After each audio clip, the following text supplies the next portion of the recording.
আজকাল ইন্টারনেট খুললেই শুধু ফেক জিনিসের ভর্তি, মানে ফেক দুধ, ফেক চাল, ফেক ডিম। তো এই দুধটা কালকে এসেছিলো, আমরা রোজই দুধ নিই। কালকে এসেছিলো, আজকে ফুটিয়ে দেখে কেটে গেছে। তো কাটার জাস্ট 3 থেকে 4 মিনিট পরে দেখো, কি বুঝতে পারছো কি? ভালো করে দেখাই।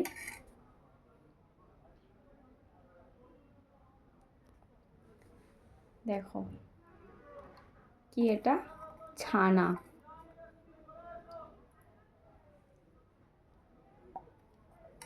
এই যে পুরো ছানা,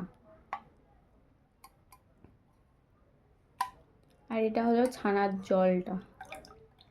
মানে দুধ ফোটাচ্ছে, দেখছে যে কেটে গেছে, তো নামিয়ে রাখার 2 থেকে 3 মিনিট পরেই দেখি ছানা কেটে গেছে। নর্মালি এরকমই হয়, প্রত্যেকবারই এটা হয়। ভাবলাম তোমাদের একটা ভিডিও দেখায়। আজকাল তো মনে হয় না ফেকের দুনিয়ায় তোমরা রিয়েল জিনিসটা দেখতে পাও, তার জন্য এটা দেখালাম। ভাবো তো কোন জায়গায় বাস করি, যেখানে দুধ রিয়েল, ম্যাক্সিমাম সময় দুধটাই ফেক আসছে এখন।